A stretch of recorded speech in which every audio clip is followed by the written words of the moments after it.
Okay, we are continuing to work with exponents.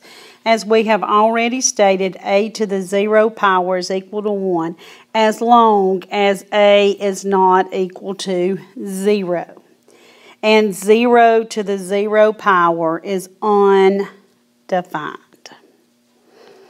Well, another rule that we want to go over, if we have a to the negative n, that's equal to 1 over a to the n. Today we will be talking about negative exponents. So let's look at some examples. This should be a review again of what you have done previously. Let's say we have p to the negative 1, q to the negative 2 over p to the negative 3. It says to simplify without 0 exponents and without negative exponents. So what I will do is I will bring my p to the third to the top and take my q to the negative 2 to the bottom. And when I move it, if it's negative, it becomes positive.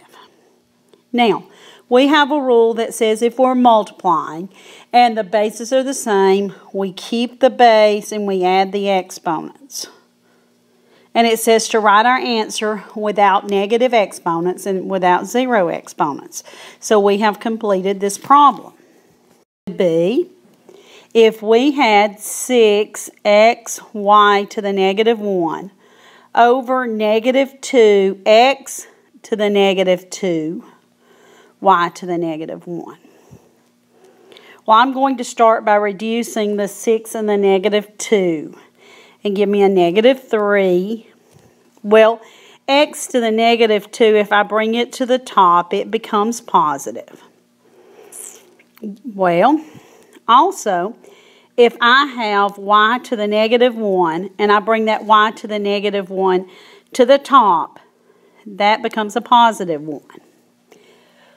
So I have a negative 3, x times x squared is x cubed. If I add the exponents here, I get y to the 0. And if you will remember, anything to the 0 power except 0 is 1. So 1 times this will simply give me negative 3x cubed.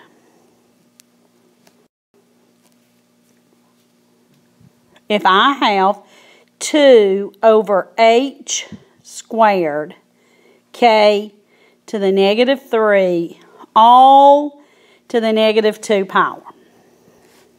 There are several ways you can work this problem.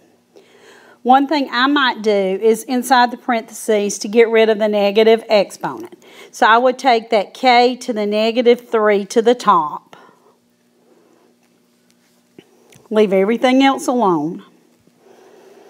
Well, to get rid of a negative exponent on the base is a fraction, you flip the fraction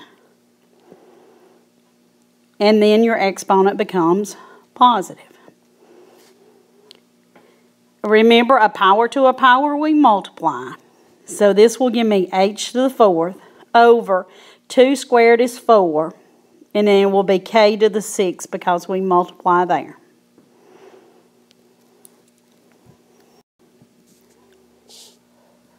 The next one,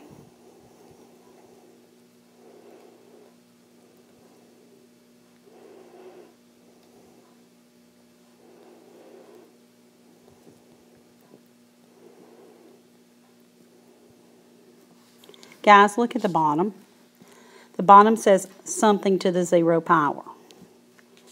So something to the 0 power would be a 1. So the bottom just becomes a 1. On top, I'm going to take my x to the negative 2 down, so it becomes x squared. And again, if I have a fraction to a negative exponent, to get rid of the negative sign, I can simply flip my fraction, and it's to the first power. And anything to the first power is itself. See how easy this is?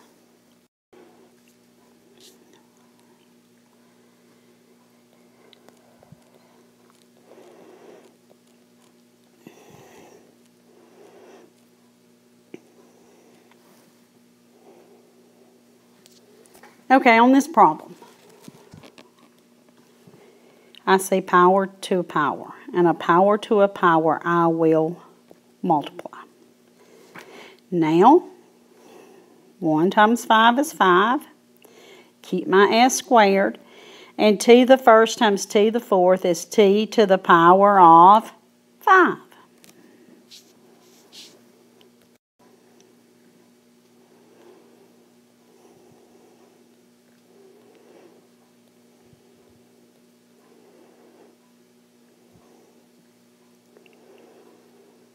Okay. Here I would start by reducing the 4 and the 2 and give me a 2. I would reduce the p's and give me a p. So I have q to the negative 1 over 2p, all to the negative 1. I would get rid of my negative powers inside. So if it's on top, I take it to the bottom. That leaves me with a 1, and it will be 1 over 2pq, all to the first power. And anything to the first power is itself.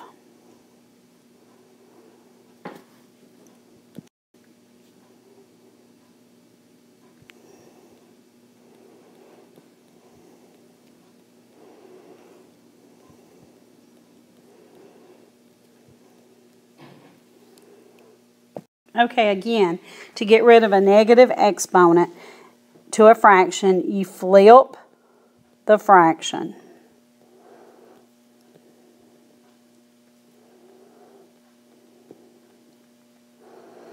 So we have t squared over 3 times 9 over t squared, because we have to raise everything to that power. The t squares cancel. 3 goes into 9 3 times. So your final answer is 3. Here we have ax squared, all to the negative 1, over a to the negative 2, x to the negative 2. Well, if that's to the negative 1, I could bring that to the bottom, and it'll be to the first. And both of these on bottom are negative, so I can take them to the top. And anything to the first power is itself. The x squares cancel. We have a squared over a, and that is just simply a. 3 more problems for today. R to the negative 2 s squared times 1 over rs, all to the negative 2. Again, if it's a fraction and the top's negative, we can take it to the bottom. So that will be 1 over r squared s squared. If it's a fraction to a negative exponent, we can flip it and make the exponent positive. So this is 1 over r squared s squared times r squared s squared over 1. The r squared s squareds cancel. Final answer is 1. Okay.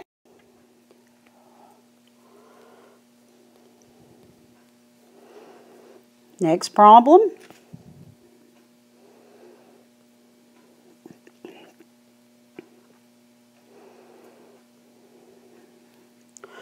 Well, inside the parentheses, a to the 0 power is 1. So that is 1 over b to the negative 2. If it's a negative exponent on bottom, I can bring it to the top.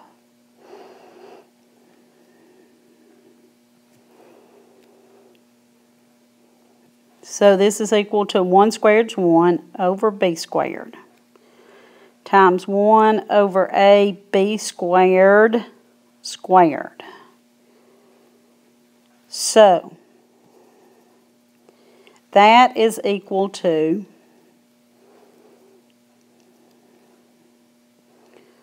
1 over b squared times 1 over a squared b to the 4th. Remember, the way we multiply fractions is straight across.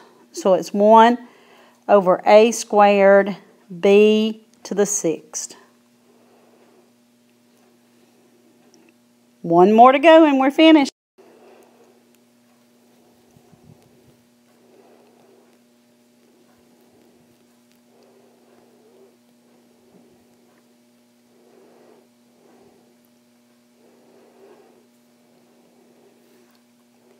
Well, this is just simply a power to a power, so it's u to the 4th over v squared.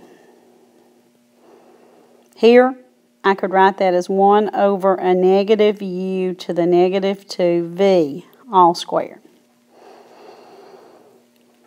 Well, this is still equal to u to the 4th over v squared, plus a negative number squared is positive. If I use a power to a power, it's u to the negative 4th v squared. To get rid of that negative exponent, I can take it to the top. Pretty nice because we already have common denominators. So the bottom stays v squared. And u to the 4th plus u to the 4th is 2u to the 4th. Final answer. Finish with day 2. Another example.